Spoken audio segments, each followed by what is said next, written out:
বাংলাদেশের মানুষ কোনো নির্বাচন মানবে না। প্রিয় ভাইয়ার আমার, আজকে বাংলাদেশে নিয়ে গভীর ষড়যন্ত্র চলতেছে। কেউ নির্বাচন মার্চ ফর ঢাকা, আমরা অচিরে মার্চ ফর ঢাকা ঘোষণা দেব। কারা সংস্কারের পক্ষে আর কারা বিপক্ষে, ইনশাআল্লাহ জনগণ ডিসাইড করবে।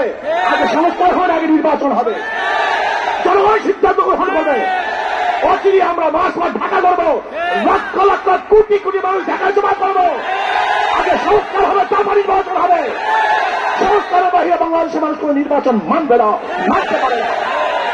গুন্ডামি নির্বাচন, ডাকাতি নির্বাচন এবং প্রহসনের নির্বাচন, অগ্রহণযোগ্য নির্বাচন বাংলাদেশের মানুষ মানবে না, মানতে পারে না। এজন্য ইনশাআল্লাহ অচিরে মার্চ ফর ঢাকা ঘোষণা হবে। আগে আছে ইনশাআল্লাহ সবাই। আর আমরা টেস্ট হিসাবে প্রথমে স্থানীয় নির্বাচন চাই।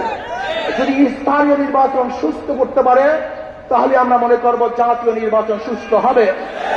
আর স্থানীয় নির্বাচন সুস্থ না হয় তাহলে বুঝবো যে নির্বাচনের পরিবেশ এখনো সৃষ্টি হয় নাই।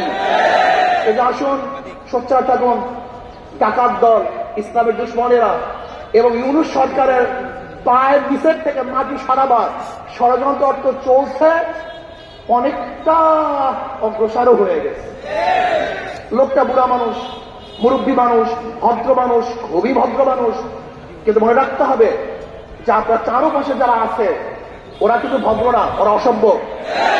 এই অসভ্যগুলিকে আপনার পায়ের থেকে মাটি সরিয়ে ফেলবে। এর জন্য নারী কমিশনের এই শয়তানি বন্ধ করুন, ওদেরকে অ্যারেস্ট করুন, ওদেরকে বিচারের আওতায় আনুন। যদি বিচারের আওতায় না আনেন এবং বন্ধ না করেন তাহলে কত ধানে কত চাল আপনি দেখতে পারবেন। শেখ হাসিনা সরকার কিন্তু তোয়াক্কা করেনি, আন্দোলন করে বিদায় দিয়েছে। আর আপনার অবস্থা আমরা ভালো মতো জানি না, আপনার অবস্থা কোথায়, আপনার শক্তি কোথায়। ভালো থাকুন, সুন্দর থাকুন, দেশকে ডেভেলপ করার চেষ্টা করুন। অপসংস্কৃতি চাপিয়ে দেওয়ার চেষ্টা করবেন না, খবরদার। অপসংস্কৃতি চাপিয়ে দেওয়ার চেষ্টা করবেন না।